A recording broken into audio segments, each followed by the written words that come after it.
Good day and welcome to today's broadcast. I'm privileged to host you. We are discussing part 2 of the power trade agreement, the electricity trade. I think we had a lot of interruptions on the broadcast on Wednesday, so we are rehashing the facts and discussing the matter. You'll be able to call us on the number that has been provided for 0973 078082. Today, it was good to see Dr. Sishua, an academic and who's resident, I think, in South Africa. He was interviewing the former president, Dr. Edgar Chagwa Lungu. Sishua is on a research where he's discussing the failure of leadership. Where do presidents go wrong? And he says, in a competitive multi-party democracy, when a leader gets elected, they are elected on the promise to deliver. What happens if there is failure? So he's researching in that, and he revealed, and I think for the first time, people saw the pictures of the former president with Sishua in his interview yesterday for his research, for his next book. He's saying he's writing Why Presidents Fail, Presidents' Power Decisions, and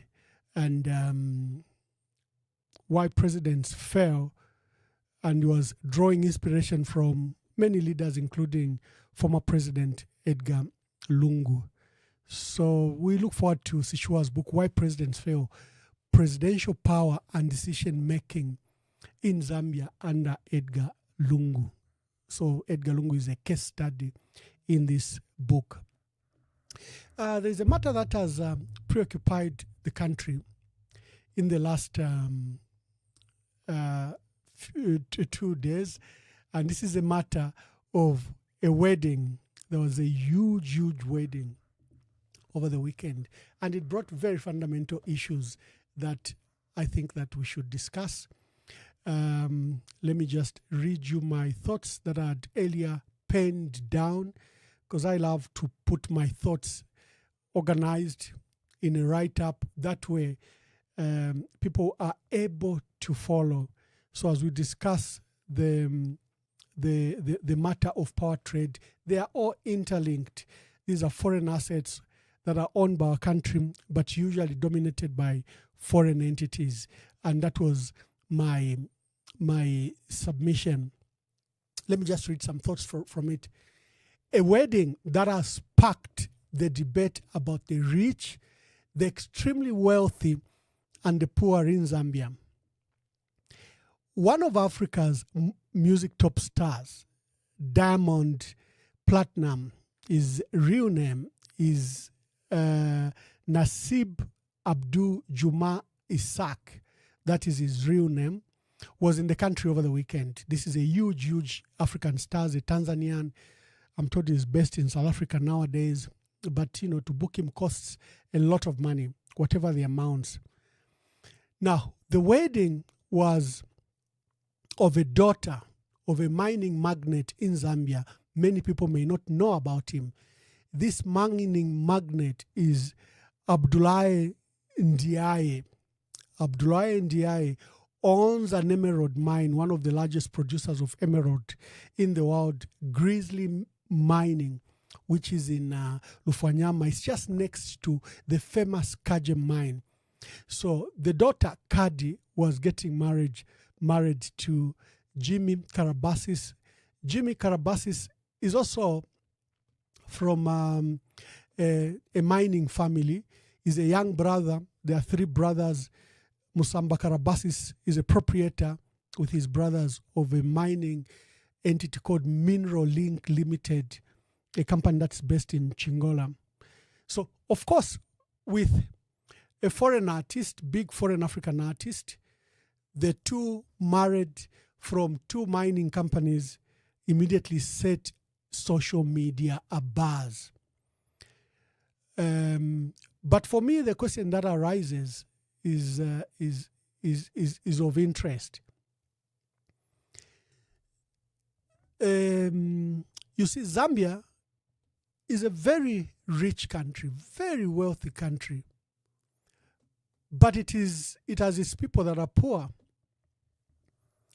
So Zambia is one of the poorest in the world and is currently ranked 6th poorest country after Niger, Malawi, Democratic Republic of Congo, Liberia, and Somalia. We also make it to another ranking. We are on top of the most unequal country in the world. This is where a group of a few rich people are extremely wealthy, living amongst some of the poorest people in the world. So we are not just a poor country, but we are also ranking among the most unequal, meaning the opportunities are not available for the large section of our people. They say South Africa is the most unequal country in the world because it has its entire wealth, up to 92% of its entire wealth, held by 8% of the population. So South Africa could be a wealthy country, but it is the wealth is controlled by very few people. Remember, land in South Africa is owned by 8% of the white population, the population which is white. The banks, the insurance firms, and the entire economy is dominated by just those few. So it's ranked among the most unequal. But Zambia is among the top 6. It's not that the wealth is not available, but your wealth is in a few hands. The top 6 most unequal countries in the world, based on income distribution, is South Africa, Namibia, Colombia, Eswatini, Botswana, and Zambia. So we are not only among the 6 poorest countries, but we are also among the 6 unequal countries in the world.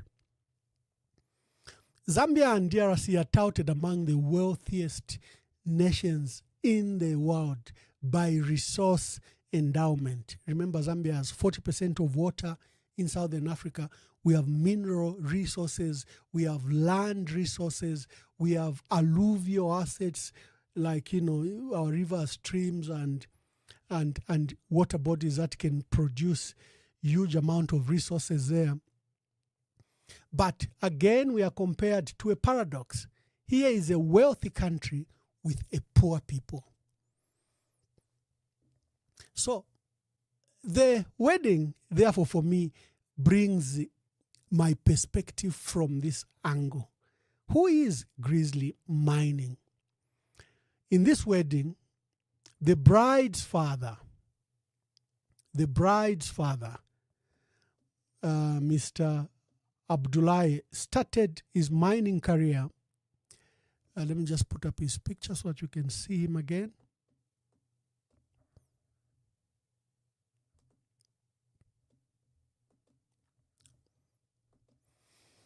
So this is Mr.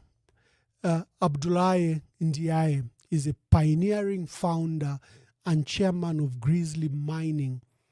He's based in Kitwe. Abdullahi started his mining career in Zambia in 1972. He was hustling and trading in minerals. Zambians will remember we had a huge population of Malians, Senegalese, and other West Africans that were camped in Kitwe, buying these emeralds before the area was sectioned, quarantined, and put up in security, and Kajem allowed to mine properly. Before that, it was like just a gold find. So it was an emerald find, and it was highly informal, not properly done. That is when Mr. Ndiaye came to Zambia in 1972. He set up a company and called it Grizzly Mining. For now 30 years, he has been leading Grizzly Mining. He's a qualified gemologist. That means he's an expert at gemstones. And the company employs 4,000 workers in their mining operation. It produces some of the largest high-grade emeralds. The company is known as the source of some of the largest high-grade emeralds globally. Mr. Abdoulaye was born in 1952 in the village of Medina Gounass in Senegal, where he attended Islamic school. So people of Kitwe know him as Gounassi. So where does the word comes from? Gounassi is the village he was born in.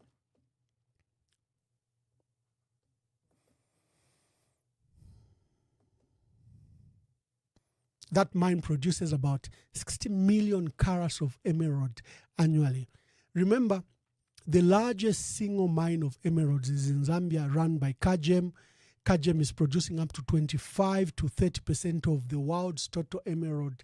And Abdoulaye's Gounassi's mine, Grizzly, complements it. And that's now why Zambia is the largest manufacturer of these emerald gemstones and beryl in the entire world. We've now overtaken Colombia, which used to be number one. Colombia is now number two.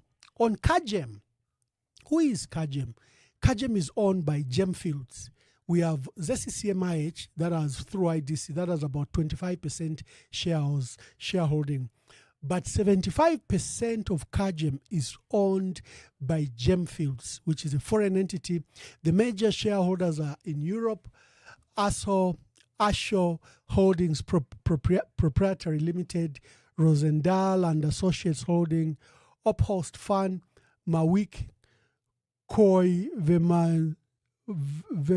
Jensberg, Envy, and the CEO, Sean Gilberstone. I think this is a guy you see mostly in the pictures when they're showing Gemfields. He's the owner, is the CEO, but he's also one of the shareholders. And then when you come to large-scale mines in Zambia, they are all owned by foreign nationals. Other than the legacy mines, KCM, Mopani, Luansha mines, the rest are totally owned by, and Kansanshi, the rest are totally owned by foreign entities. So large-scale miners in Zambia are owned by foreign entities. If you look at Kalumbila or Sentinel, is 100% owned by First Quantum. It's one of the largest producers of copper in Africa and in the world. The Lumwana copper mine is owned by Barrick Gold from Toronto, Canada. They own Lumwana, while Kalumbila is owned by First Quantum. Then if you come to who is running the economy of Zambia, whether it's in mining, agriculture, tourism, they're all foreign entities. Let's take, for example, farming. Of the 740 commercial farmers, over 90% are foreign nationals or foreign entities. Who is a commercial farmer? A farmer that has 100 hectares and more. Then we have medium scale farmers. There again, there are some foreigners, but some Zambians too, because now these are 20 hectares to 100 hectares. There are about 400,000 of them. Then the small micro farmers are about 1.6 million, most of them that benefit from the FISIP program.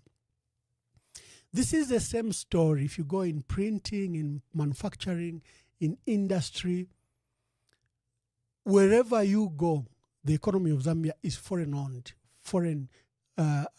owned. Why is the Zambian economy owned by foreign entities or people of foreign origin? It's very simple. It's a combination of poor government policies, poor leadership, our mindset, the system of education that teaches you to be just a mere worker or employee, a well-entrenched neo-colonial system. I was telling someone that I've witnessed a South African farmer doesn't even have land. He will lease land in Mukushi, in Kapiri, in Chisamba, and walk into a bank, and the bank will give him a loan, $1 million to $3 million. When a Zambian has land, proper security, and wants that loan, very expensive loan, it's very hard for them to get that loan. But we saw when there was a crisis in Zimbabwe where the white farmers were chased, we saw Britain come up with, I think, $120 million, $60 million to Barclays at the time and $60 million to Stanchart. And they said, lend our farmers that we are relocating from Zimbabwe. Imagine if you chased our farmers with the Zambian government put up money like that. But you have a neo-colonial system that supports itself from banking, finance, security, to policies. They direct policies like IMF, World Bank, and they make you make these decisions. So congratulations to our dear sister and brother Jimmy and Kadi for their wedding, but it's very important that we discuss that aspect from that angle. We should go back to our topic of the day, which is power trade, which we've been discussing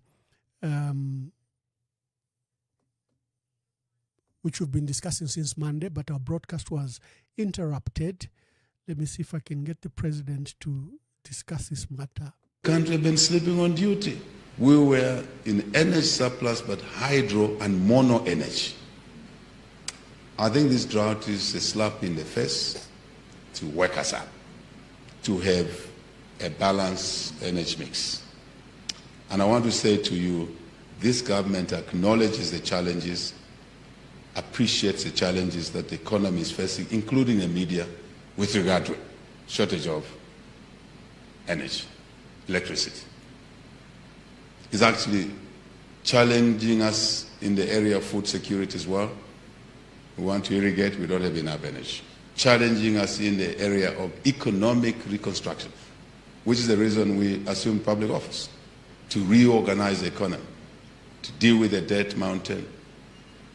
And I say to most Zambians, just to give you context, if we did not achieve the debt restructuring, this government, the 2025 budget of $8.3 billion, all of it was going to go to debt service next year. All of it. Here's a story for you, media. Zero. We were never going to have any excess money in the whole budget because all of it was going to go to one line called debt service. Isn't that fundamental? With the debt restructuring, we now have been able to save resources from that one spend into all the things you are seeing in the budget.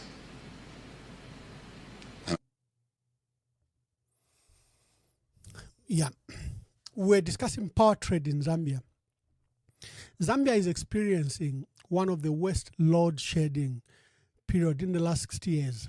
But did you know that people have made millions during this period? Did you know? Because of a concept called power trading, where electricity is being traded the way you trade everything else. Electricity in our country is being traded. And there are people minting millions out of this subsector.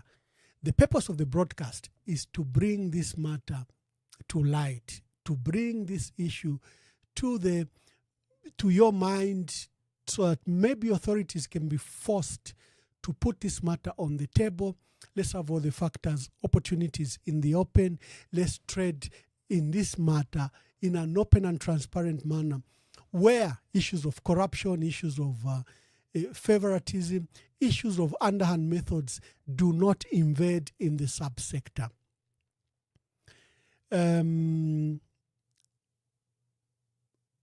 Why hasn't ERB awarded trading licenses in an open and transparent manner? Why is Zesco paying Ndola Energy? Why is Zesco paying Ndola Energy companies millions of dollars when production has ceased or halted? There was a delegation, World Bank, IMF delegation that were in Zambia, and they took time to brief the president and authorities about their projects to connect both the Southern Africa Power Pool and East Africa Power Pool, and the need to complete the decade-old interconnector projects both in Zambia and Tanzania.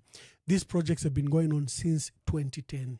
In their briefing to President Hakainde Hichilema, they informed him of the progress that is being made to link Southern Africa Power Pool to East Africa Power Pool.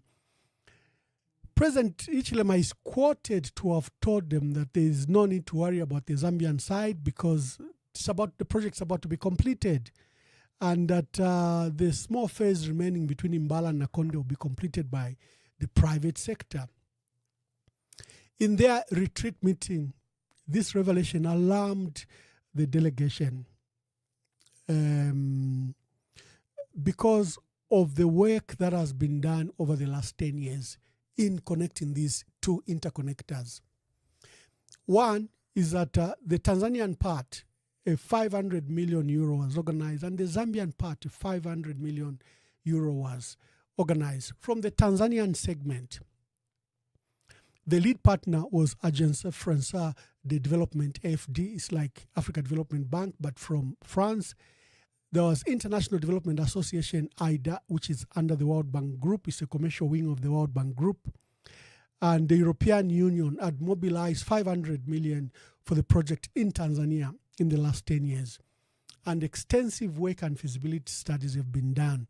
The idea is to do a 620 kilometer, 400 kV double circuit transmission line from Iringa in the southern highlands of Tanzania to the border of Zambia, Nakonde, Tunduma Nakonde, and also Mbala and connecting to Sumbawanga.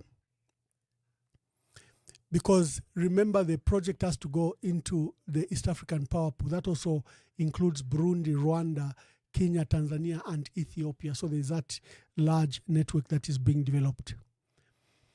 Progress has been made on the Ethiopia, Kenya, Tanzania connectors. I think they are now connected or being connected. On the Zambian side, we've also made great progress. There's a project we are calling the Zambia Transmission Interconnector. This involves the construction of 905 kilometers single circuit bi-directional 330 kV transmission interconnector from Kabwe to Pensulo in Serenge, which is 298 kilometers, Serenge to Mpika, 200 kilometers, Mpika Kasama 330, then there's supposed to be a Kasama Nakonde 212 kilometers. When I was permanent secretary, I was privileged to have been part of the commissioning of the Pensulo Serenge Mpika Kasama when it began to be constructed. A Chinese entity had funded that particular had either funded or they were the contractors. So we had to fly in the Minister of Energy, Minister of Finance. I remember Honorable Alexander Chikwanda, Crispin Chitundu, who was Managing Director for Zesco'S, organized the logistics. And we had the huge launch of the Pensulo Mpika Kasama Industrial 330 kV line. This has since been completed. From Kabwe up to Kasama has been completed. There is, I think, an industrial substation that is being built in Mbala, and I think one is supposed to be built in Nakonde in readiness for both the transmission lines from Tanzania to do these interconnectors. The basis of these new transmission lines is that there is an opportunity for Zambia to be a hub and also to reduce investment and spread the risk, spread the profile of loans, is that to create these interconnectors, it's better that they are spread across the countries. And the back of it to commercialize this is where now power trade comes in. That this electricity can actually, the infrastructure, the loans can pay for themselves if you engage in power trade. Hence the reforms that started in the 2019 Electricity Act and provided for electricity trade by the private sector. Remember, the current model is that utilities, whether it's Eskom, Tanesco, Zesco, or National Power in Namibia or Botswana Power or South Africa Eskom, are the ones that trade in power amongst themselves. There is a market, the Southern Africa Power Pool. But there's been an emergence, especially in South Africa, of independent power producers. So they were saying, how do you provide for them? Do they need to build their own capacities of transmission and distribution lines, or they can ride on these legacy infrastructure that are owned by current power utilities? Hence the amendment that was done in 2019 to prepare for commercialization of electricity trade in Southern and Eastern Africa. But when we had the crisis, this went dormant. The trade has been done by Zesco and others. But this went dormant for a long time until 2024 when we had the worst load shedding crisis in the history of our country. And President Hichilema says, no, there are these reforms. By the way, the reforms have been pushed by many factors. Of concern to me are the reforms pushed by the IMF and World Bank, because they are focused on dismantling Zesco, on selling Zesco, on ensuring that Zesco maybe is just left with generation capacity, and transmission and distribution lines should be given to private sector. Now, these legacy infrastructure are built at multi-million-dollar investment. And IMF has this habit of coming just to dismantle your industrial complex. They did it in the 90s. We had some of the most industrialized, we're among the most industrialized countries in Southern Africa other than South Africa and Zimbabwe. They came, they brought this privatization, and the buyers couldn't believe their luck. They were buying these pieces of industries at a fraction of the cost. In many cases, they just closed and repatriated the machinery and equipment. It was far easier to make millions of dollars from the equipment that were available in all these industries. So every time IMF and World Bank pushes a matter, for me, I always say, guys, let us slow down. Let us slow down. The partnership that we as two nations have continued to show on the international. I want the video to start. I don't know. National stage in terms of tackling this challenge that faces us all.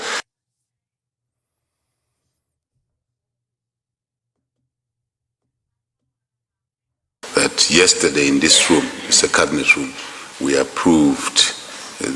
formally approved the open access policy on electricity on energy, which really will now give more, if you like, opportunities for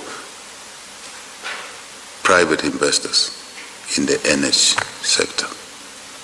Independent power producers, trading, doesn't matter where your customers are. You may generate in that corner, you sell in that corner or outside the country. This is novel for this country. It's not been there. But through your efforts, through that recognition that we need to bottom up the economy, to create opportunities for our people, jobs, business, transactions as it were. Someone is selling a good, someone is selling a service. If there's a seller, there's a buyer. That transaction helps to grow the economy. We found that extremely, extremely gratifying from you and your team on focusing on projects. Sins of my past. I am tilted towards more on getting the economy right, getting the economy to grow, so we can support democracy, we can support social sectors. And I'm pleased that the UK has recently worked with your government and the authorities to expand the provision to an additional 3.7 million people to expand coverage of those affected by the drought. Of course, we can't underestimate the effects of climate change, and I recall that one of your first international engagements as president was to the COP26 UN Climate Change Summit in my country, in Glasgow and then in London.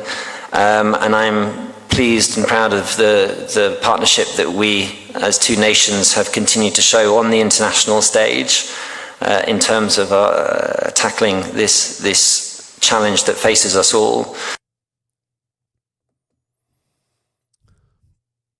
Yeah, I'm already noticing your comment. You're saying Zambia is a wealthy country, it's made poor by you politicians who make poor policies. I agree with you. That's the purpose of the debate.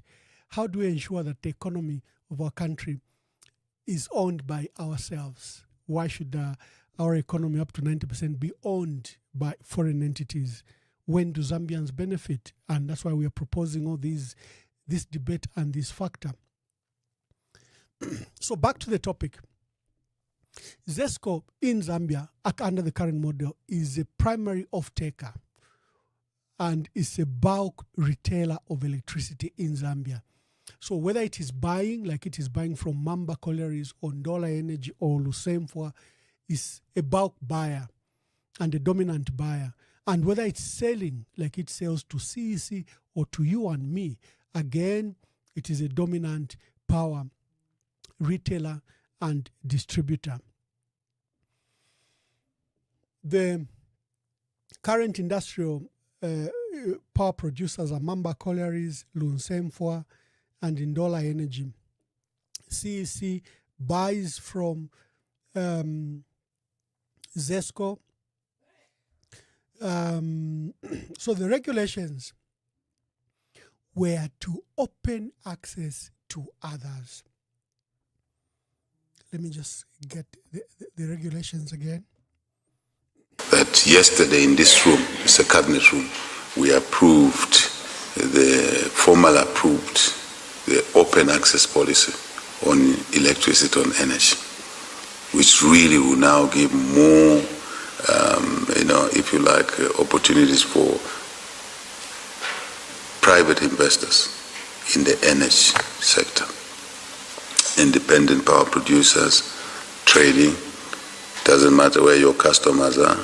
You may generate in that corner, you sell in that corner or outside the country. This is novel for this country. It's not been there. But through your efforts, through that recognition that we need to bottom up the economy, to create opportunities for our people, jobs, business, transactions as it were. Someone is selling a good, someone is selling a service. If there's a seller, there's a buyer. That transaction helps to grow the economy. We found that extremely, extremely gratifying from you and your team on focusing on projects. Sins of my past. I am tilted towards more on getting the economy right, getting the economy to grow, so we can support democracy, we can support social sectors.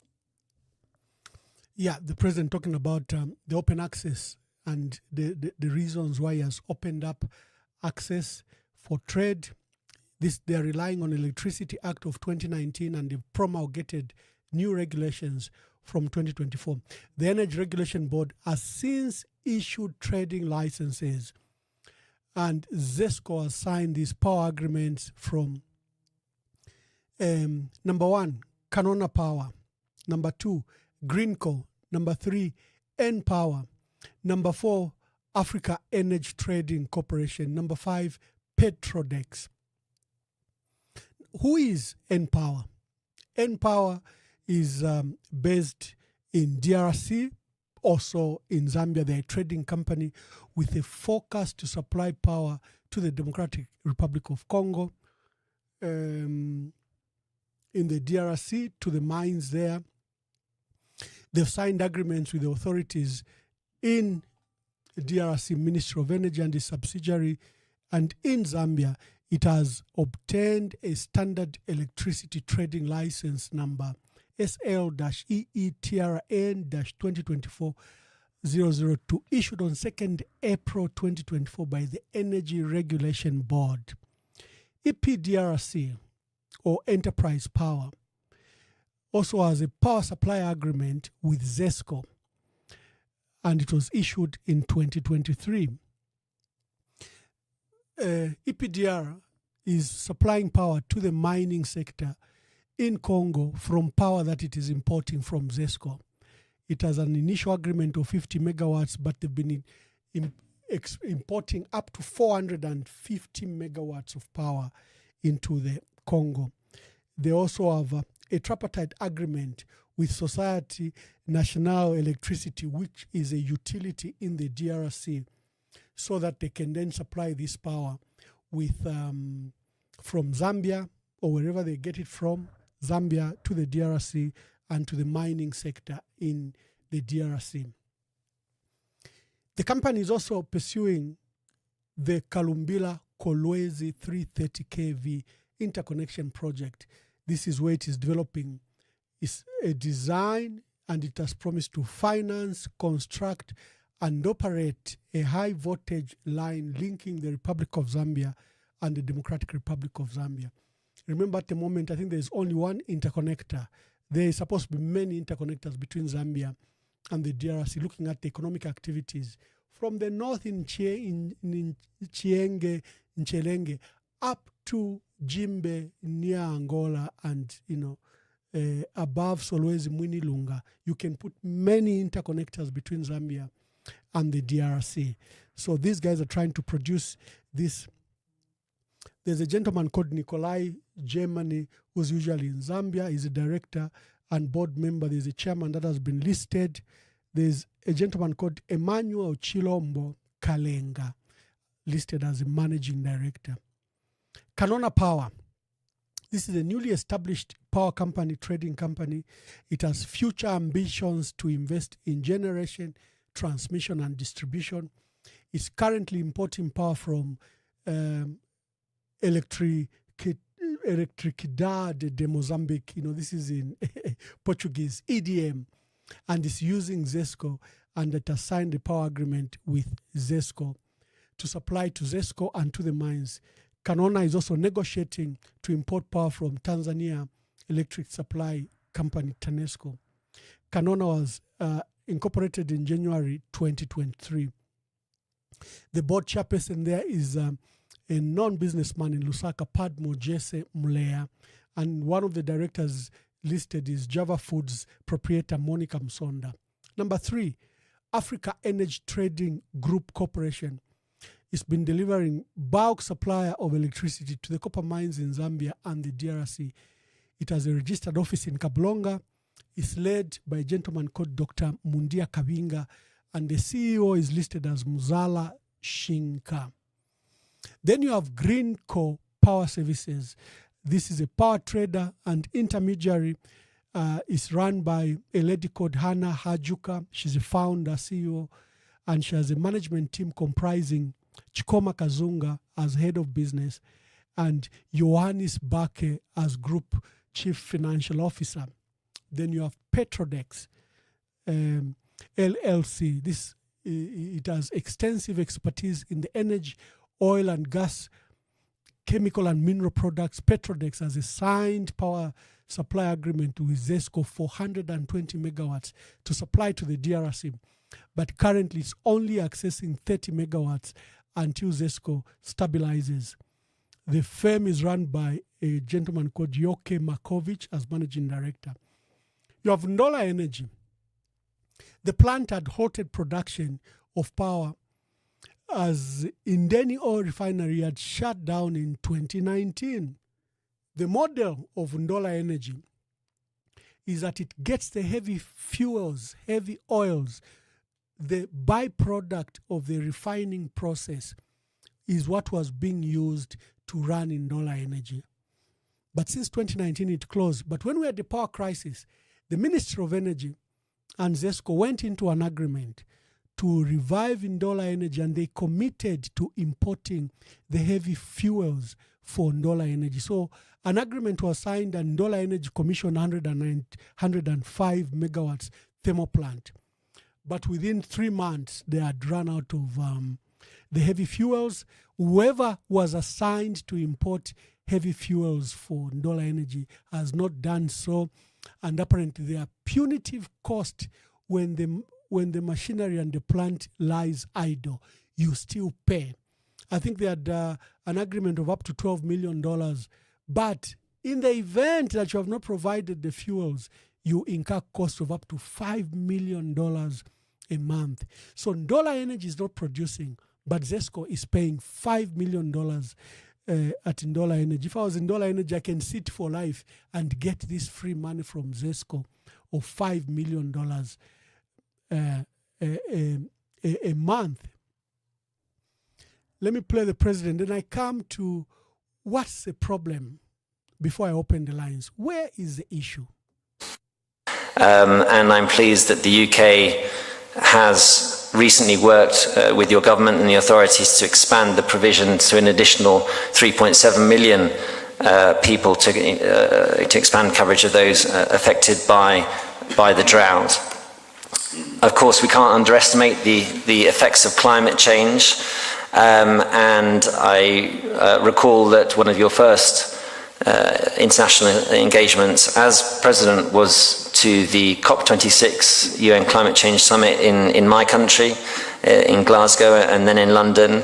And I'm pleased and proud of the partnership that we as two nations have continued to show on the international stage in terms of tackling this challenge that faces us all.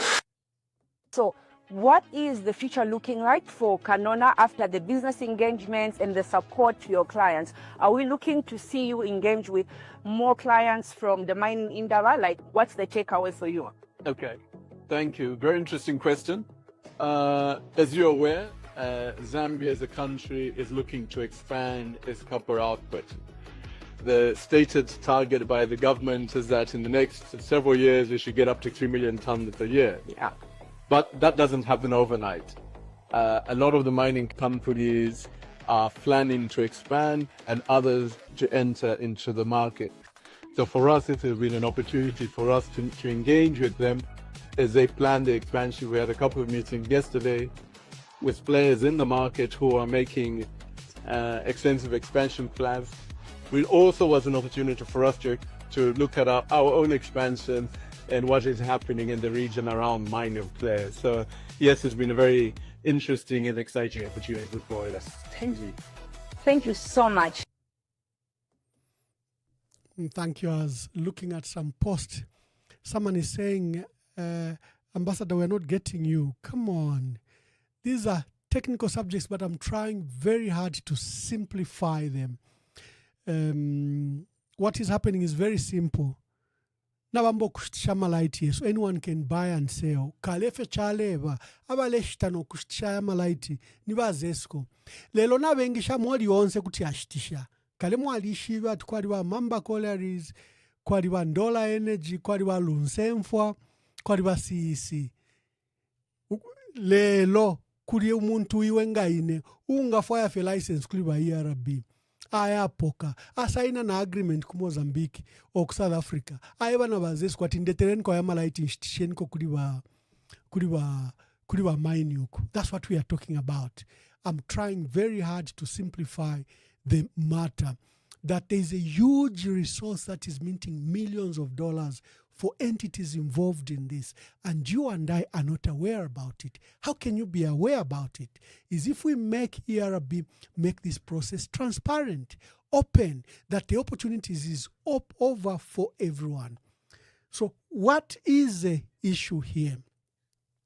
Number one, I am contending that in the manner the open access policy is being implemented, it is robbing Zesco of crucial traditional revenue and resources in export earnings, in high cost of purchase of power from traders who are the middleman, because now a middleman can come and say, Zesco, inaba yera bibari mpela maka atutunaleta malaita haya.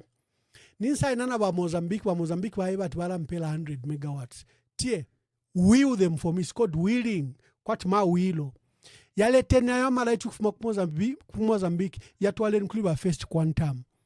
Nendala mamwala nkwatila ine nishi. Kalefya chaleva va Zesco ebalea ku Mozambique, ebalea ku South Africa, ebalea ku Zimbabwe. Vashitayo amalaiti. Elo vashita supply ba CEC or the mines or you and me. Now an independent producer, an independent trader can sell the power to you directly. And it's that process that we are calling for transparency, that it should be open.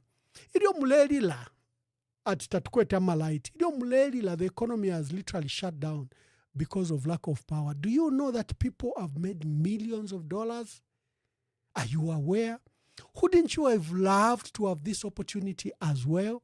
That is what we are discussing. So number one, this process has denied Zesco'S crucial tradition revenue that it used to get, because now it is being forced to deal with middlemen who have licenses.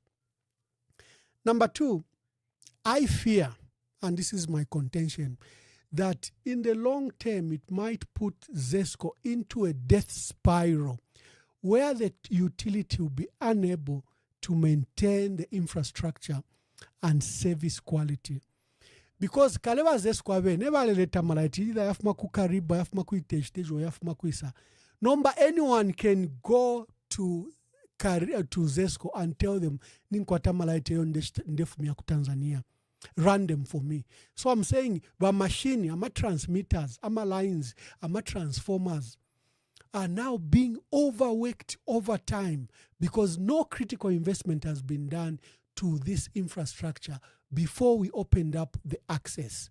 The access has been opened without investment to the infrastructure. Number three, you are aware that our grid is aging. Other than the new few lines that we've established, the Ndola, the Lusaka, Livingston one, the new ones from Kabwe up to Kasama, the new one from Kafiwe Gorge that was brought to evacuate power to Leopard Zoo, to transmission distribution network in Leopard Zoo in Lusaka. Our infrastructure is old. Efida mumwena nga kwabe mfula ama light ya laya na bantu walishwata au ilelo kama light na ya. Why? The infrastructure is old and is aging. Eyo mwasa bwesha pwei open access before you do a critical investment to this equipment. Again, I'm saying you are risking the national grid. It is inevitable it can collapse. You need to do critical investment to the national grid before you open up the access. And by forcing Zesco to open access of its transmission, distribution, and retail infrastructure to private traders, and without making adequate technical detailed assessment and accompanying capital investment to the infrastructure, it threatens the viability of the national grid. If we haven't invested in this equipment. Then another matter that we have concerns with is that it has been done in the most opaque and non-transparent manner. Why wasn't the process fair, open, that anyone could access it? Who is determining the pricing structure? Does Zesco have a rota that banayama light mlefo kundetela kanonga mulehisha pali uyu mutengo? Or because of my aging infrastructure, to take your power, you need to pay this much. Where is the pricing structure? Again, this has been done overnight without adequate preparations. Then, remember, that's why I keep on playing what the president is saying. He kept on saying the private sector will bring investment. The private sector will bring investment. Did we say the private sector should then take over the business of Zesco? Where? So can we see this investment? Because the investment that has been done is just in a license, in an office, in a registered company. That is the only investment currently you need to benefit from the power trading. But the purpose of power trade is to open up to independent power suppliers that they can, and independent power producers, that they can produce this power, supply Zesco and supply customer where we can have a surplus, where we shouldn't have load shedding. But no, all the about 6-7 power traders have listed have not done any of those. They've not invested anywhere. They are not producing any power. They are not transmitting any power. They are using the entire Zesco infrastructure for this business. That is where my other concerns are, that the process must be transparent. We should invest in the infrastructure. We were told that the role of the private sector is to come and invest in the energy sector, where there will be independent power producers, where they will put up their own plants, solar plants, wind, thermal and others. But no, what we've seen is even you can only just register a company tomorrow, go to ARB, they give you a license, which forces Zesco to accept. And if you have connections in Zimbabwe, in Mozambique, in South Africa, Tanzania, you go and you buy from the utility there, and Zesco is forced to carry your power. And you mint millions of dollars. You don't even have to have an office. Shopping mall. You are minting millions of dollars. We think that this is what has happened to our country. In every sector, whether it's mining, agriculture, there's no proper investment. It doesn't create employment. It makes a few billionaires instead of bringing wealth to our country. Our reforms to every sector must be meaningful to benefit our country. That is the purpose of this debate. It could be complex, but I've tried hard to make it simple. So, Tebuhuo Muvita, who's saying, I don't have knowledge about this matter. No, I'm trying to break it down. Okay, I'm trying to break it down. It's a complex subject, but I'm trying to break it down for you and me, so that naobuke mumutima ukalipe mwede kanshkuli nendalama shamusangwefi. What do we do? These are your national resources. These are your national assets. Efe chave lama Zambians shila bushku tulakafe pafia upuwa. While our resources are pillaged, taken away, exploited. In fact, that's why you've seen young people are rushing to go to Europe and America. But Americans, Chinese are rushing to come to our country. You see the paradox. While we don't see the opportunities, they see the multi-million-dollar opportunities. While you and me want to run away from our country, they are flocking to our country. Look at the people that are at the immigration department every day. What do they want? They've seen the great wealth in our country. But as usual, when you reduce yourself to praise singing, to partisan debate, you miss the opportunity and our country doesn't develop. Let's open the phone lines and let me hear your thoughts about this matter. So, what is the future looking like for Kanona after the business engagements and the support to your clients? Are we looking to see you engage with more clients from the mining industry? Like, what's the takeaway for you? Okay, thank you. Very interesting question.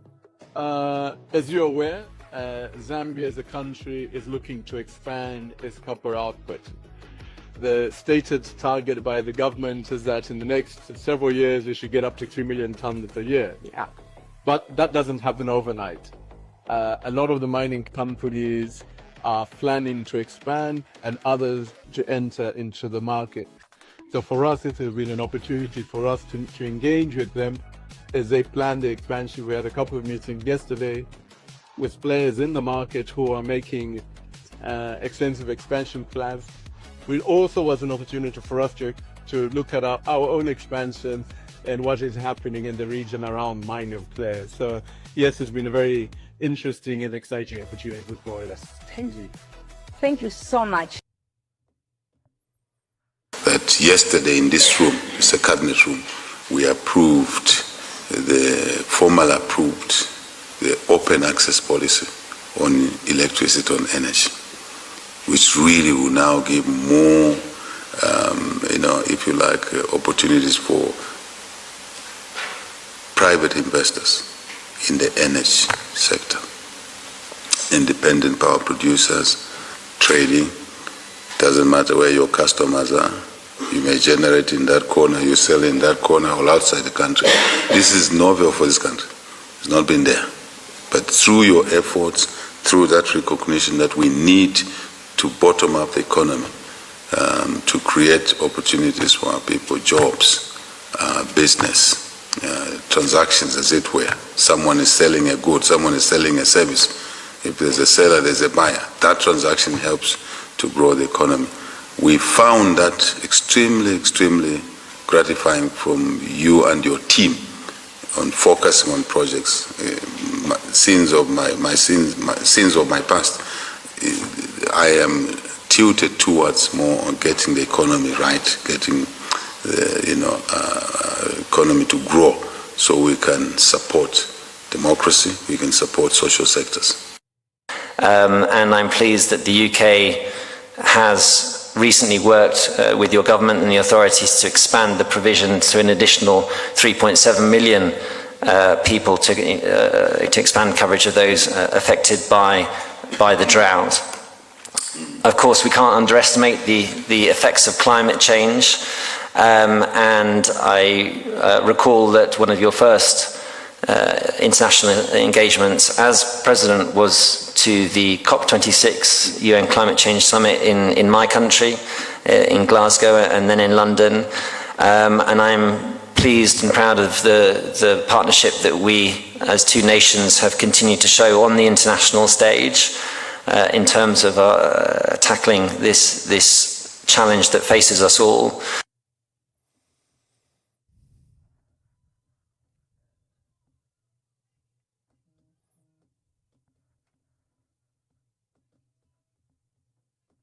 Thank you very much. Please participate. The number to call is 0973-078082. Let me hear your views. We're discussing the famous wedding, but from the economic aspect, because one of the bride's father is a Senegalese national, I think, who's now resident in Zambia, and he now runs this multi-billion mine called Grizzly Mining. Grizzly Mining and Kagem have made Zambia to be one of the largest producers of emerald in Zambia. And then if you look at Lumwana, Kalumbila, if you look at all the mines, they are owned by foreign entities. What hinders us? Then I've gone to power trading, which is a follow-up discussion where we are calling for transparency in this power trade and where we are calling for rationalization and also to be wary of these forceful amendments that are being pushed by the IMF and World Bank. And what will remain of Zesco? What do they want Zesco to be? So make your contribution. My line is open. Let me read some notes.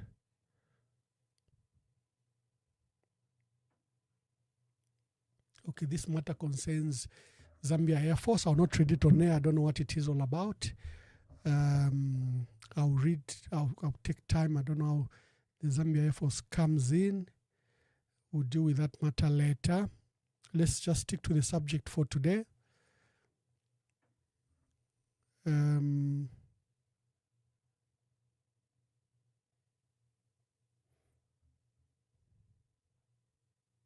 Okay, this one is again not related to the subject. I'm trying to stick to the two matters that we've discussed, colleagues.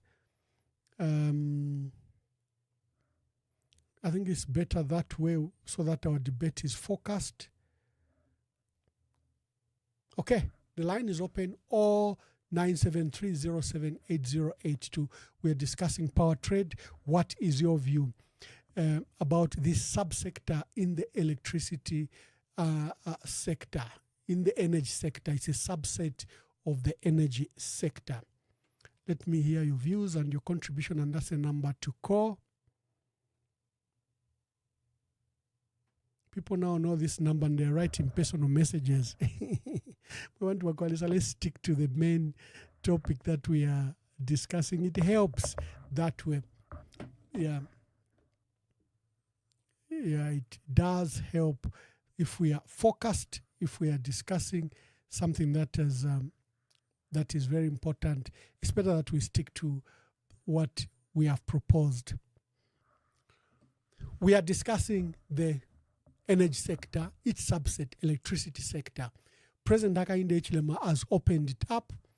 He has introduced two key issues: net metering, where you as a micro producer can sell to the grid, but he has also done a larger policy with regulations called open access. The open access regulations of 2024, relying on the amendments to the law in 2019, has opened up an angle where businessmen and entrepreneurs can get a license as traders and sell Zesco or any other utility company power. And during this crisis, we've seen that a few companies that have minted millions of dollars during this period. And I'd promised that I will begin to profile. Let's see. I received one of the detailed profiles of one company that is engaged in this matter. Let me see if I have it quickly. As I wait for your phone calls and your contributions.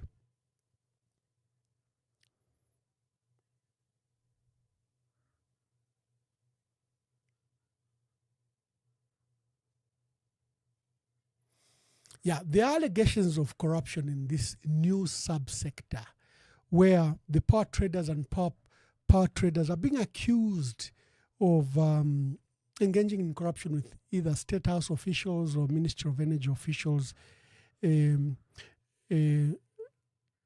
not a matter for today, but the matter is, first of all, just to profile these companies and to shed light on everything that is happening, because what we want is transparency. What we want is that in every opportunity, Zambians should benefit. Zambians should benefit.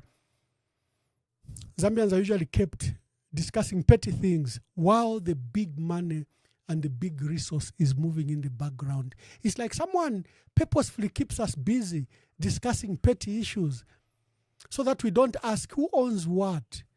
Who are the owners of these farms? Where are the Zambians?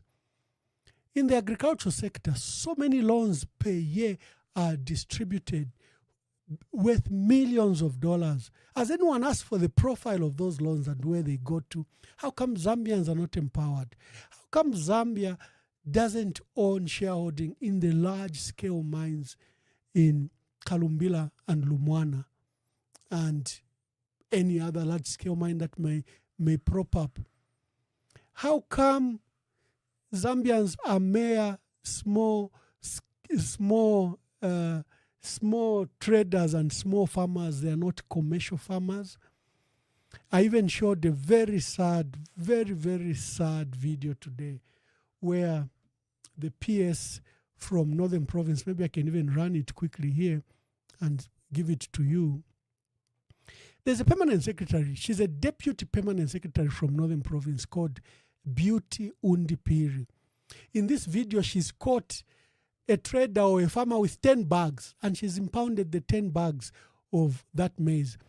The farmer was trying to take that maize to Tanzania across, and the PS is parading this farmer as a criminal, as a smuggler, and the 10 bags, she's ordering that the 10 bags of maize be confiscated.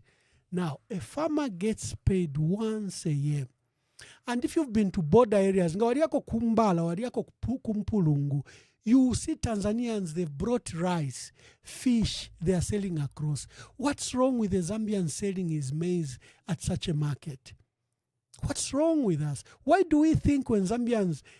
That's why you have the entire army deployed, the entire ZNS deployed along the Congo area in Kasumbalesa, trying to prevent someone from exporting milimi or maize. What thinking is that? Why don't we plan for the Congolese? We know their population. We know we can grow their food and make the borders open and grow the food for them. Why do we have to be reactionary and deploy soldiers to stop trade? And then we wonder why we are poor. We get surprised why we are poor. We engage in the petty. Always, we engage in the petty. Oh, there's a call.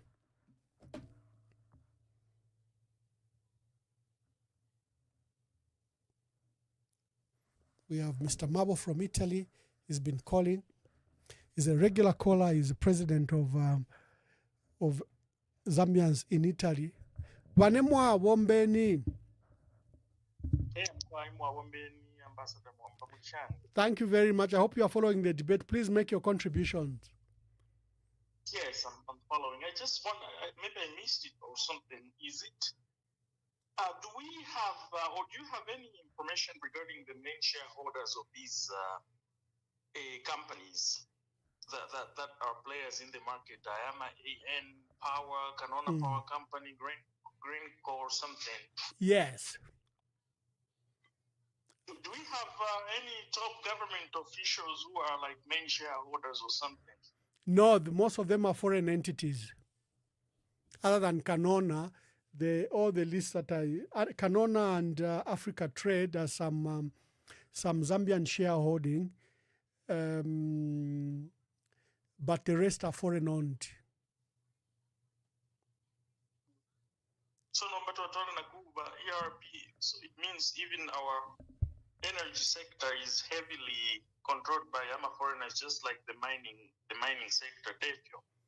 That is what I'm saying on this forum, that Zambians engage in petty debates, yet 90% of the economy is owned by foreigners who are quiet and who are silent, and they love it.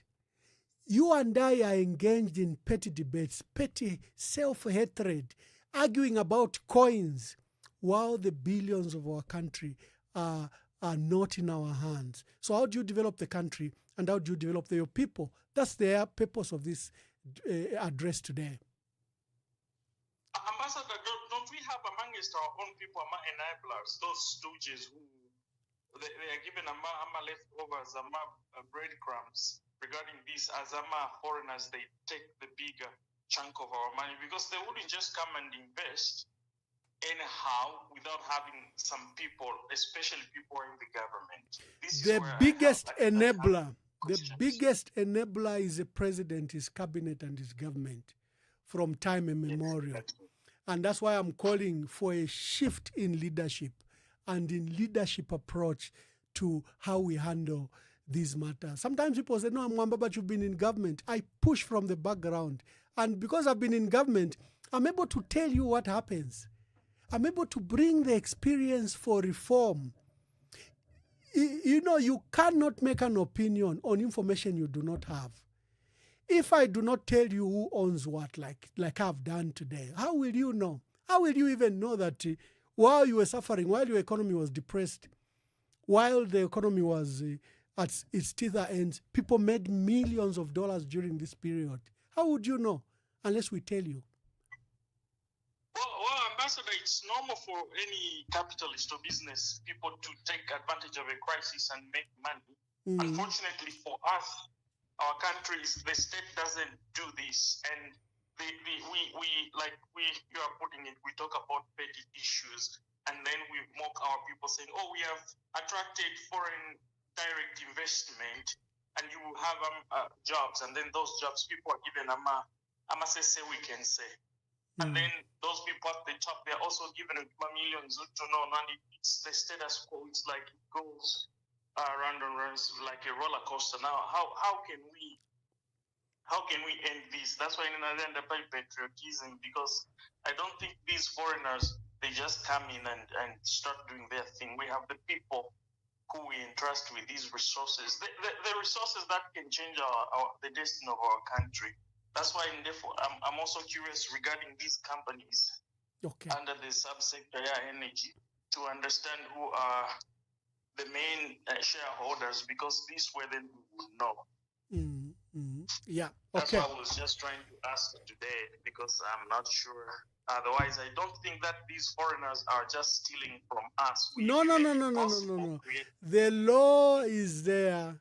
It's enabled. They get licenses. They are trading legally. They own their participation legally. But the pressure for you and me should be on the Zambian government. ERB, why isn't this process transparent? Why don't you tender, for example, the allocation of licenses? Why don't you make this process an opportunity for all, not an opportunity for a few? Those are the questions we should ask our government that promulgates these policies that then enables the law to take place. No one is operating outside the law. We should be very emphatic. And this is not to call for a rise against foreign investment. All I'm saying is, what about Zambian participation? I think you have seen, even when I talked about the mines, I said 51% should be owned by Zesco'S. The gold discovery we are finding, in Mumbwa, in Vubwi, in Petauke, in Nyimba, in Mpika, in Kasenseli? Why don't we deploy ZCCMIH to immediately own these assets?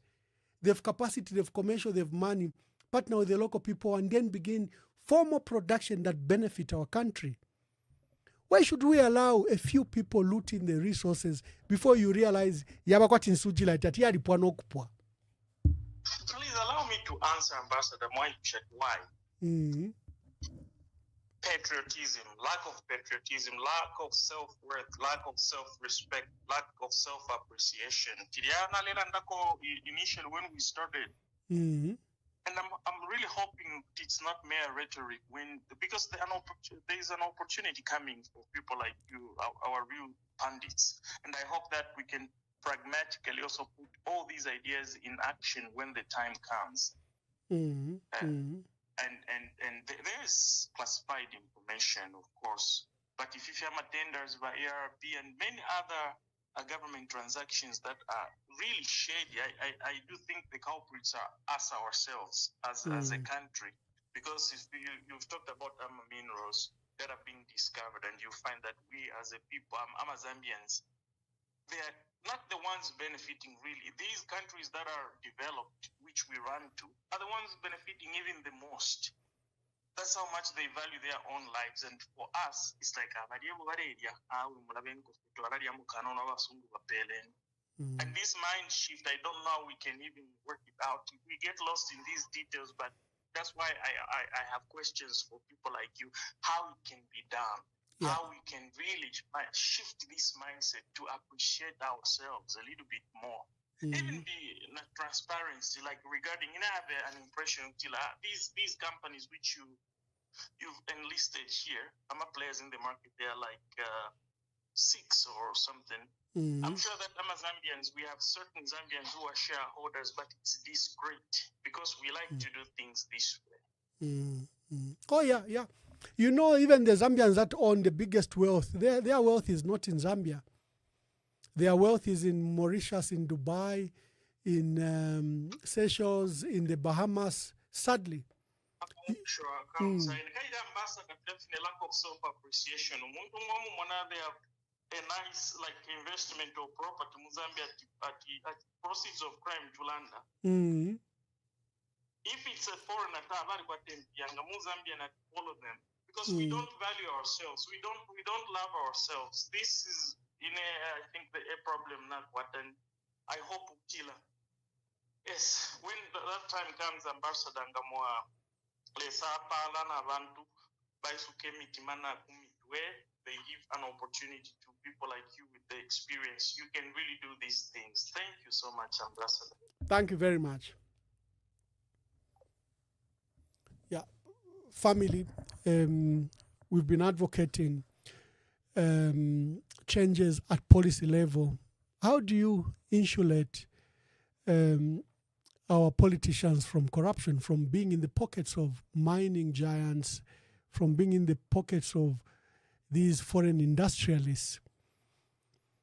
There are many places to watch from. How did China do it? How did China lift 500 million people out of poverty and create a middle class? They were very deliberate about their development. They crafted it in their leadership, in their policies, even when they agreed that, look, we have the biggest resource, our people. They can offer labor to these multinationals that are driven by corporate greed. China knew what it was doing. It was doing technology transfer. It was doing technology appreciation. It was setting aside parallel entities to run alongside with the same mile as these multinationals. And today, China has a very mixed private sector, one owned by Chinese banks, one owned by state-owned enterprises by China. And they also had to retool their education system. They realized if you have to be an industrial and manufacturing hub for the world, you have to prepare students for that. They shifted their focus. Can you imagine Zambia? I'm a trade school lama business schools offering business classes. Who run those businesses? For China, it knew if you have to manufacture, if you have to set up agro-processing a plant, your education system must immediately change. We have a caller here. Good evening. Please tell us your name and where you are calling us from.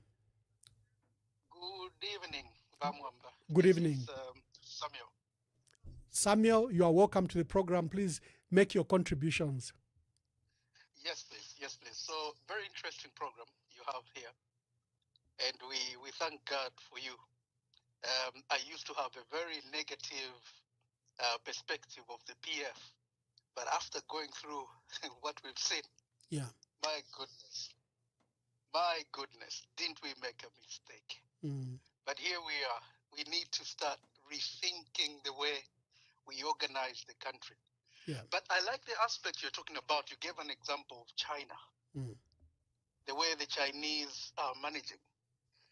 What we lack in Zambia is just the self-discipline.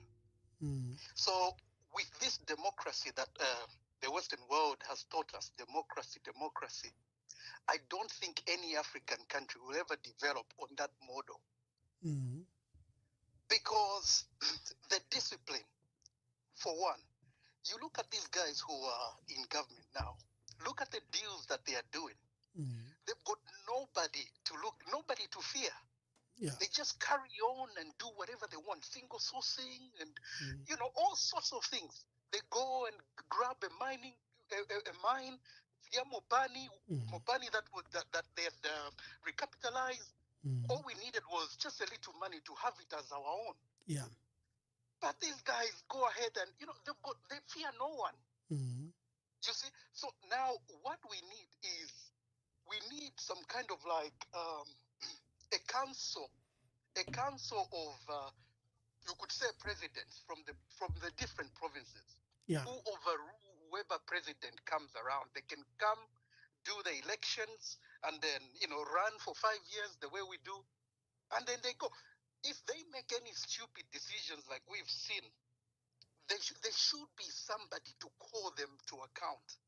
For instance, if you look at the way this 37-year-old, and I look at the 37-year-old and look at our president, I'm thinking, this guy, look at the young man, and 2 years, look at what he's done, and you look at the, Or Traore in Really? Burkina Faso. Yes. It's embarrassing. And that's the reason why these guys, you see, they can't even, they're not even talking much about him. You look at the things that he's done, they're supposed to be appreciating. And the thing is, he's unleashed the idea already, and it's grown its legs and it's running. So all these presidents now, they'll need to watch all over this. Like in Nigeria here, they were trying to, these guys who were trying to demonstrate on behalf of Traore and the rest, they were quashing them. They don't want that idea to start growing because corrupt leaders already, they see a danger there. Yeah. And he's a bad example. That's how they see him. But it's really shocking, to be honest. So anyway, in conclusion, I would say what we need is, for instance, the way Traore is, like say a general. If the army, not to say, in a bad way and say, okay, Zambia needs the army to take over, but if the army oversaw that and the discipline that they instill, I don't think these guys would be running around like fools, taking us to the gutter, all of us, including their children's children, because in the end, all of us will be in trouble. But as you say, they have their money somewhere else. They don't care. What a shame. Your own country, people fought, people died, and you have lunatics destroying, and they think they're doing the best thing.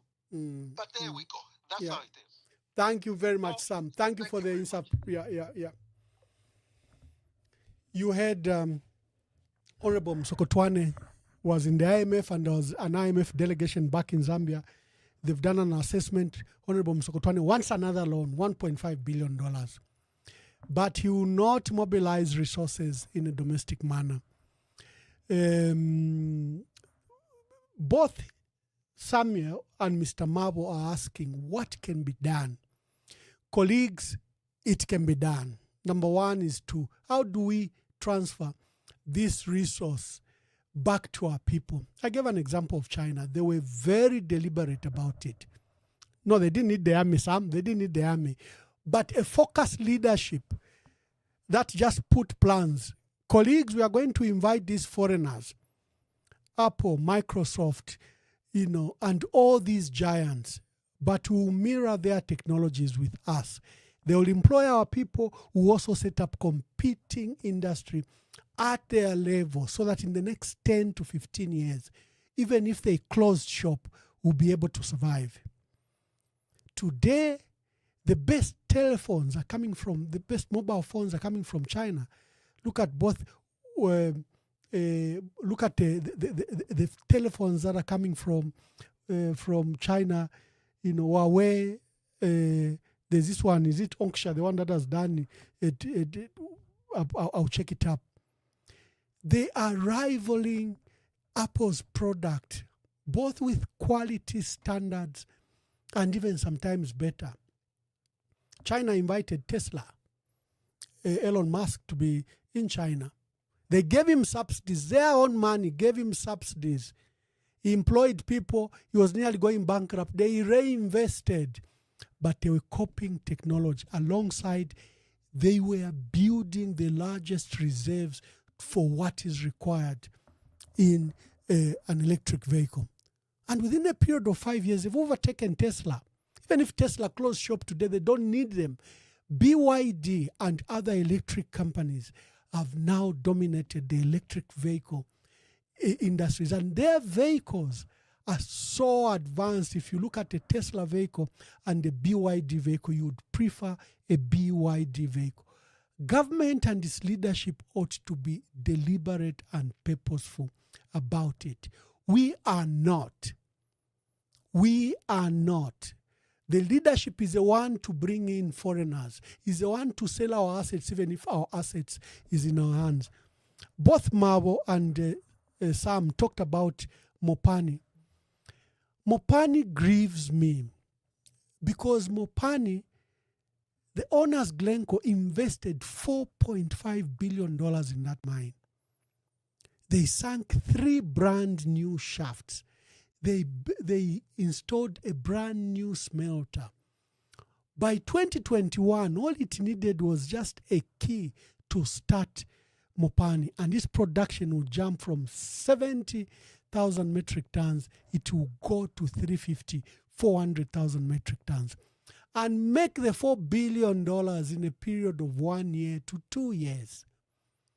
Our government came, sat on that project, didn't want the CCM to pursue that project, and brought an unknown investor who has now even given away one of the largest West copper dumps, the one in Mufulira, 266 million tons of ore. 266 million tons of ore. It's been given to Jubilee Metals, which again is associated. It's like the role of Mopani was to get it away from ZCCMIH and then give the West dump, then use the resources that will come from Jubilee Metals to then capitalize Mopani. That West dump alone, you don't need a new mine. And the goodness, if you have a surface, kuleta fya matrax mwambokshita process, you make millions at the cheapest production cost. Why do you have a government that makes such decisions? That is my question. Leadership, leadership, leadership. Until we have a leadership, like Mr. Mabo says, that is loyal to our country. A leadership that will risk all for our people. A leadership that will focus on developing our country. They gag you, you can't talk, you can't speak, you can't question, you can't bring them to account. It's like they want a blanket of silence. Even if you see what is happening, you can't speak, You can't write because you fear an arrest. I repeat, no one will develop our country. No one other than ourselves. No one. Okay. Sam has called Mr. Marble, Patrick. Mr. Patrick Chilufya was calling. Okay. You can call you. The number is up on 0973078082. Today we are discussing power trade and also just the idea that Zambians should own and participate in these businesses.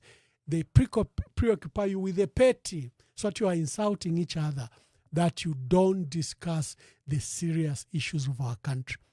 What is happening to our minerals? What's happening to our gold? What's happening to our sugilite? They don't want you to have that debate. What's happening?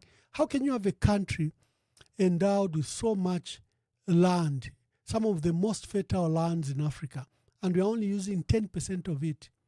Only 10%, about 40 million hectares out of over, 700,000 of the land we have.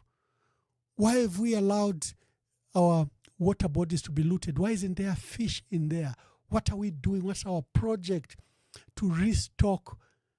Why are we spending $400 million importing fish when we hold 40% of water, when we have the largest, one of the best, freshest waters in the region in Africa? Is unpolluted other than the pollution that took place. But Kafue River, Zambezi, and the water bodies have such good fresh water, you can drink it straight. Where is our fish? Why haven't we done an investment in the fisheries a sub-industry?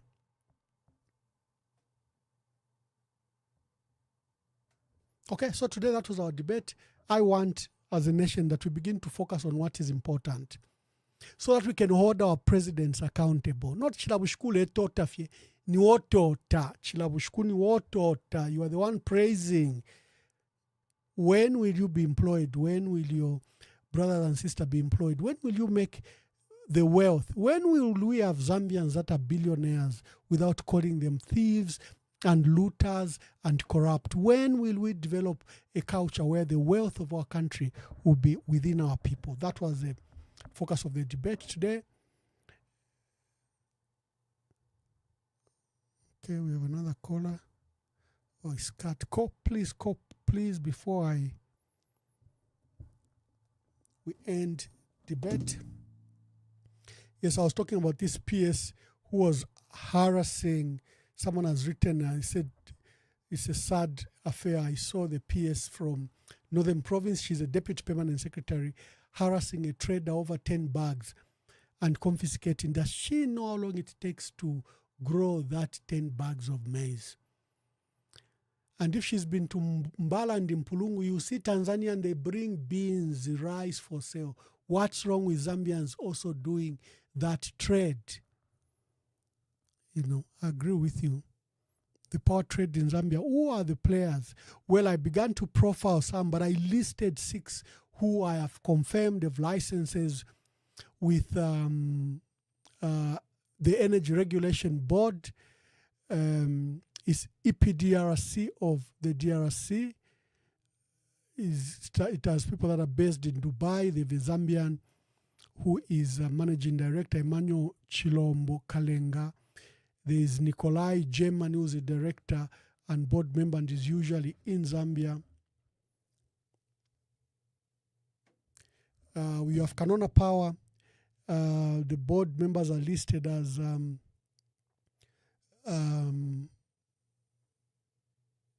Padmo Jesemlea and the director Monica Msonda from Java Foods. You have Africa Trading Group Corporation, registered with an address in Kablonga by Dr. Mundia Kabinga and Muzala Shinka, a CEO.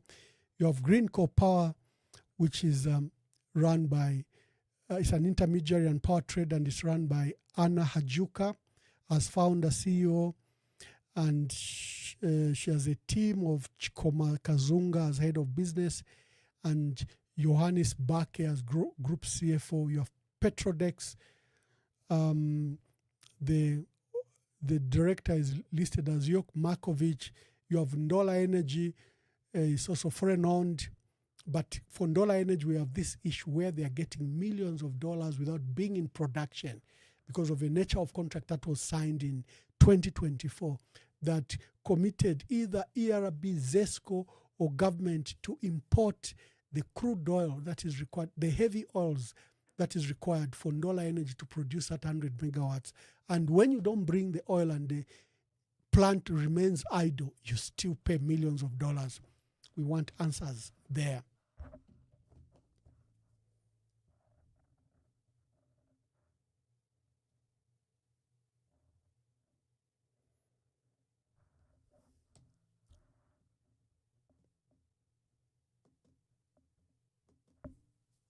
That yesterday in this room, it's a cabinet room, we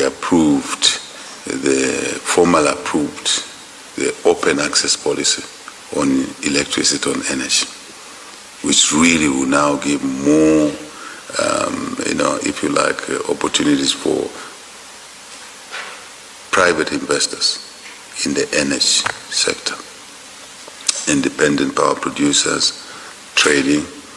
Doesn't matter where your customers are. You may generate in that corner, you sell in that corner or outside the country. This is novel for this country. It's not been there. But through your efforts, through that recognition that we need to bottom up the economy, to create opportunities for our people, jobs, business, transactions as it were. Someone is selling a good, someone is selling a service. If there's a seller, there's a buyer. That transaction helps to grow the economy. We found that extremely, extremely gratifying from you and your team on focusing on projects. Sins of my past.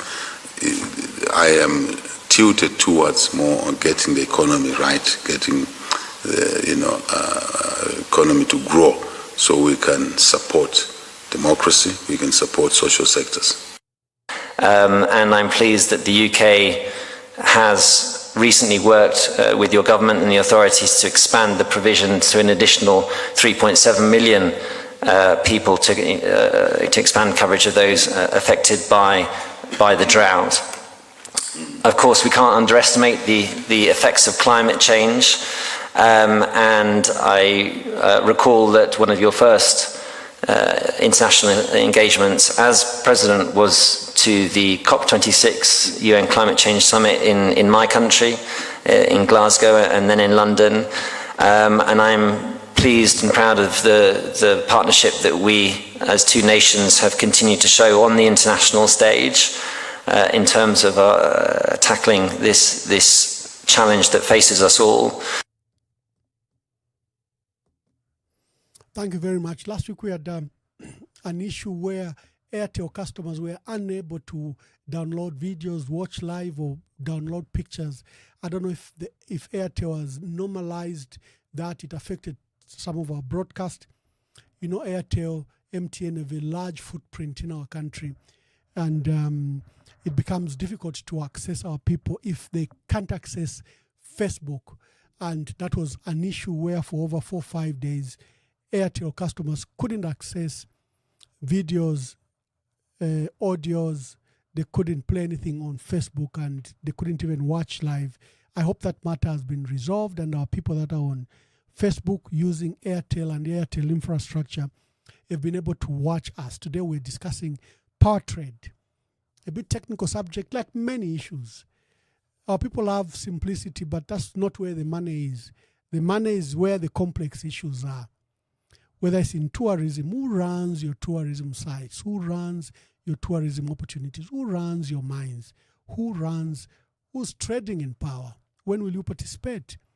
The mining cadastre, how many Zambians are sitting on that? The exploration licenses. What is government's deliberate ploy to mobilize resources to develop our country? Should it be a begging board to the IMF? Again, Honorable Msokotwane wants another $1.5 billion. Now, Bamwe, to go and reform Zesco. What does that mean? They want to unbundle Zesco. The generation capacity, transmission capacity, and distribution and retail processes should be separate, probably even sold. And we don't seem to learn from our privatization era in the 90s, and what has happened to the utilities in Kenya and Ghana who were forced by IMF to unbundle and commercialize. What happened to those utilities? What is happening in Ghana? What is happening in Kenya? And why has South Africa, which has one of the largest power utilities, why has it been very reluctant to unbundle Eskom? So that its generation, transmission, distribution, and retail networks are separate. Why? If you are inviting the private sector, why don't the private sector come to invest in the same sector using their own resources and creating their infrastructure? We were fooled once in the 90s. They said privatize, sell, liquidate. What we should have done was we are going to hold on to our 225 state-owned enterprise. We'll invite the private sector to come and set up their own so that we nurture and grow this industry. We would not have deindustrialized our country if that was our approach. But we don't seem to learn anything. Here we are. IMF is pushing us to have more reforms in the energy sector. Yet President Hakainde Hichilema has introduced the open access. He has introduced the this retail of electricity by you and me, net metering. He has allowed independent power producers to come and set up. What more reforms does the IMF want? Their eyes are set on Zesco, like their eyes were set on Chilanga cement, like their eyes were set on Zambia sugar. They knew, come rain, come sunshine, these will make millions of dollars of profit. And they ensured that they were not in the hands of Zambians. We should not allow Zesco to fall. But what is making a government yield to Zesco demands? Because they want a quick loan of $1.5 billion from the IMF. Musoko Twane will not invest any single time to attempt to mobilize that money locally. He will not. He will not. Even if he can get that $1.5 billion, he will not bother. He would rather that it is a loan and Zesco will be gone if we are not careful. That was the purpose of our debate. For those that wish to call, I think we are... Oh, looks like there's a caller here. Good evening, please. Tell us your name and where you are calling us from. Are you live? Yes, I am. Oh, because in terms of topic, are you discussing the power grid or something? Yes, power trade, yes.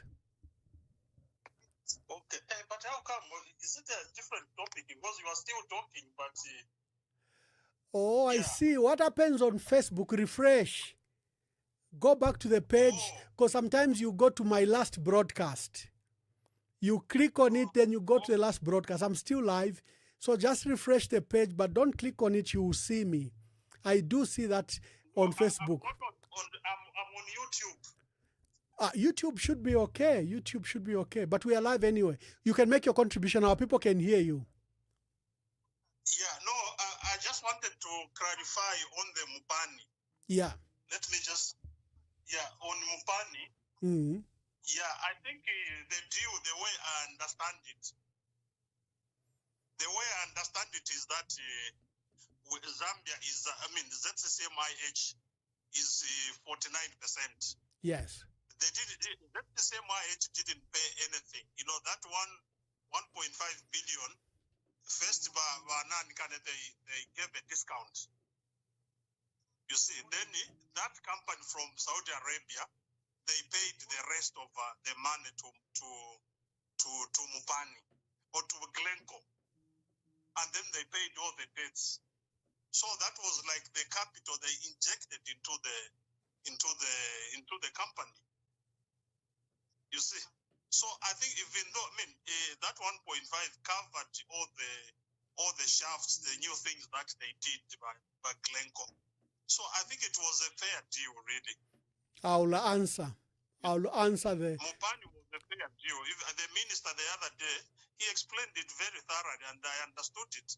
49 without paying anything, but that's the MIH. Okay. Please hold on, I answer so that you You can hold on, I answer. Because since you're watching maybe on a Legacy YouTube link, can I answer? Yeah, you can answer. The investment that GreenCo did is $4.5 billion between 2014 and 2020. Let's start there. $4.5 billion. Do you agree? Yeah, but why did they say they should be paid 1.5 and then they leave? Okay, so number two, just a minute. Yeah, just a minute. So GreenCo invested $4.5 billion. They sank the synchronium shaft, okay, in Kitwe. They bought a brand new smelter in Kitwe. They sank the Henderson shaft in Mufulira, brand new. They sank another Mindolo shaft, 3. The investment was $4.5 billion with other attendant costs. Why did they book out after committing such huge capital expenditure? It was very simple. By 2020, the investigations against the owners of GreenCo, against some of the directors and CEOs had matured and they were about to go to prison. There was serious frauds office of London. There was a GreenCo investigations in Switzerland. There was an FBI investigations in the US. And these directors, yes. So what GreenCo directors did to get something out of it, they quickly disposed of these assets in Namibia, in South Africa, and Australia. In Zambia, they said Zambia is a different case. We've just sunk in $4.5 billion. But can we recoup something? And they pegged it at $1.5 billion. They even said, you don't have to pay now. We will take away your marketing rights. We will be selling your copper and we'll be deducting from the copper to make the $1.5 billion. So if you see the contract, where Zesco'S by 2020 owned only 10% in Mopani, only 10%.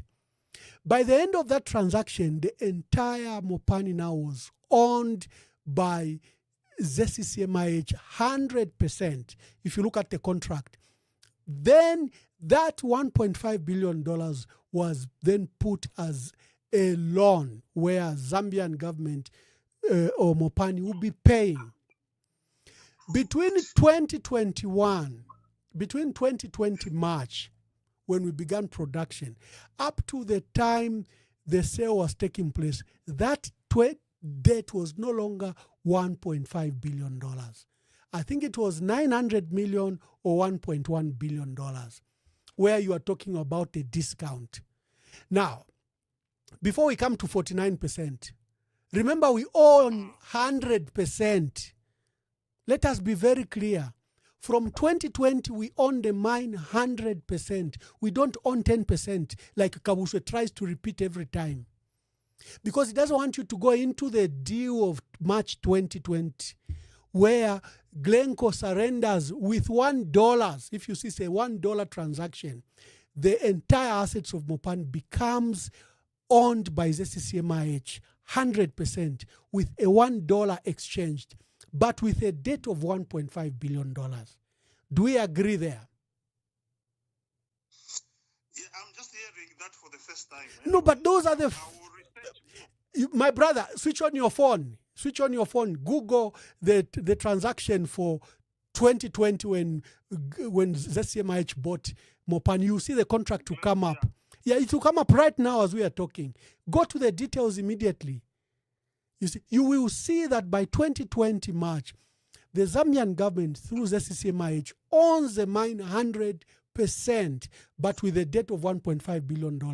You will see the clause about marketing rights. It will come up. And you will see that by 2022, the debt was around 900 million to my knowledge. So the point is, yeah, you have a well-capitalized mine. One of the newest mines in the world, because it has received this huge investment. You have brand new shafts, you have a smelter. why would you give it away under the terms that it was given away? And remember, ZECCMIH produced a strategy paper how to immediately ramp up production from its current 70,000 metric tons. Because now the plant was new. They just needed $200 to $300 million to finish what GreenCo had started and restart the mines. And GreenCo was going to be repaid within a period of 6 months to 1 year. There's that strategy paper that Mopani did. These documents are with these greed people. This debate you and I are having is not in the people of Zambia's sitting rooms. It's not there. But the policymakers, the people that have power, knew this information. That's why they rushed to do such a bad deal for Mopani. My brother, I can tell you right now, Vedanta has opened an office in New York. They are trying to get $1 billion through what they call an IPO. And they are touting, if you see their brochures and prospectus that they are giving to investors here in New York, in America, they are saying Konkola Deep has assets worth $200 billion. You mean Vedanta from India, ZECCMIH couldn't have done that? So Vedanta is going to get $1 billion or $1.5 billion from here in New York Stock Exchange. And they will purport to even invest it in your country. Couldn't have ZECCMIH done that? Because by 2019, KCM was wholly owned by ZECCMIH. So you had 2 large mines in Zambia with the prospects of copper, where it will drive the energy in the world. Would you give away the 2 mines that you own? KCM, one of the largest mines in the world, and Mopani, that has received an investment of $4.5 billion. Would you give them away in the manner we have done? Who will be the billionaires after this process? Wouldn't it be Vedanta and whichever company has taken Mopani? For once, let us have debates that are loyal to our country. Every time I see Paul Kabuswe and the president speak about these 2 deals, they are not giving you full information. They are using their dominance of ZMBC to parade the narrative that's not truthful, that's not war, that's not complete. If these 2 transactions were transparent, why didn't they subject them to Parliament as required by 210, Article 210, Sub-Article 2 of our Republican Constitution? Maybe these questions would have been debated in our Parliament. Maybe Zambians will have been involved. Maybe better deals will have emerged out of our national assets. Nalanda pa fiafula, you are a caller. You can tumasonduelela. Are you gone? No, you are there. My brother, you can answer. Has the phone hung? Let me try to call him so that he can respond.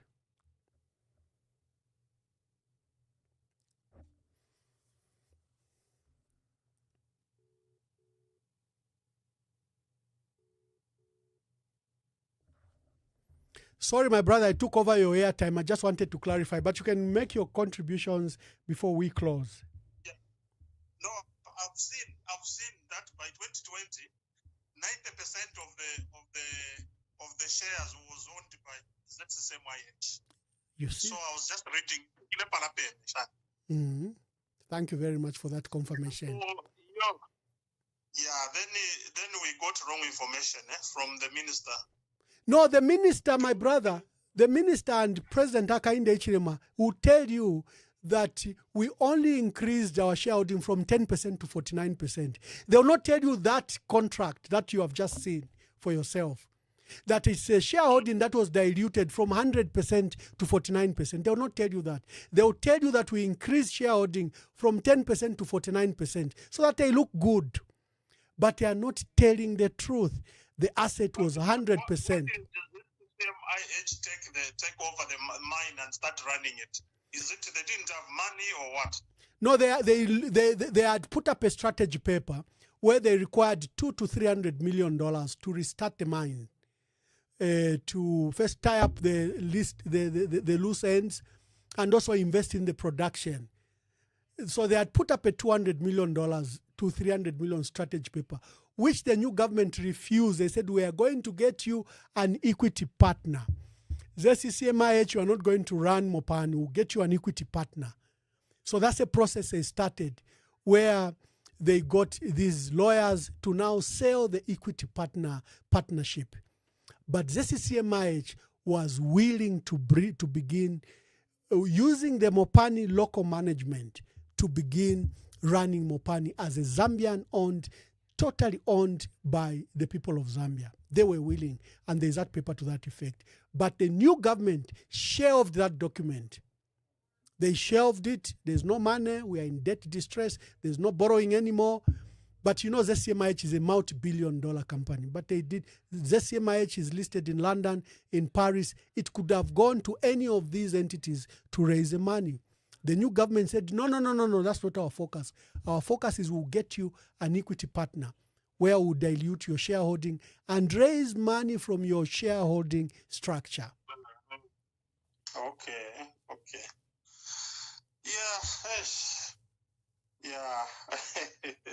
Yeah, no, it's fine. We'll see. Read about it, my brother. When I have a program again on Friday, you can even gather all the facts. See what government is saying. Do your own due diligence test. Then you form a proper opinion. But you know, when you have half information, even your opinion will be based on that half information. Yeah. No, I'll read more. You will come on Friday. Yes. I do it on Monday, Wednesday, and Friday. Okay, no, I'll call you. Okay, thank you very much. Okay, Thank you. Sorry, guys, we're just doing an education, and I hope you benefited from it. The narrative by the state, they like lying that they increased shareholding of ZCMIH from 10% to 49%. We've just demonstrated, and I'm glad that Justin also went to do his brief research quickly and has verified what I'm telling you. You also can verify. So that was our debate today. We'll see you on Wednesday. We are relaunching the Conversation podcast. My dear brother Anton Mukwita will be helping me. He'll be interviewing some local experts because some of these debates require that we bring an expert in studio. I'll be doing some interviews remotely from here, but essentially we pray that we will relaunch the Conversation podcast. Emmanuel Mwamba Verified will continue for the purpose that it serves, to verify some of the debates and information. Today we're discussing power trade and the need for Zambians and for Zambia to own its own economy. Currently, Zambia's economy is owned by foreign entities, foreign multinationals, and foreign companies. Zambians own little. They are merely workers or minority shareholders in most of the infrastructure. What can be done? What can be done better? Until next time, God bless you. See you next time. That yesterday in this room, it's a cabinet room, we formally approved the open access policy on electricity on energy, which really will now give more, if you like, opportunities for private investors in the energy sector, independent power producers, trading. Doesn't matter where your customers are. You may generate in that corner, you sell in that corner or outside the country. This is novel for this country. It's not been there. But through your efforts, through that recognition that we need to bottom up the economy, to create opportunities for our people, jobs, business, transactions as it were. Someone is selling a good, someone is selling a service. If there's a seller, there's a buyer. That transaction helps to grow the economy. We found that extremely gratifying from you and your team on focusing on projects. Sins of my past.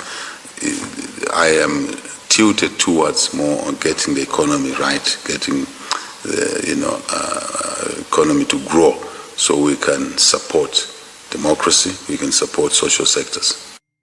and I'm pleased that the UK has recently worked with your government and the authorities to expand the provision to an additional 3.7 million people to expand coverage of those affected by the drought. Of course, we can't underestimate the effects of climate change, and I recall that one of your first international engagements as President was to the COP26 UN Climate Change Summit in my country, in Glasgow, and then in London. And I'm pleased and proud of the partnership that we as two nations have continued to show on the international stage in terms of tackling this challenge that faces us all.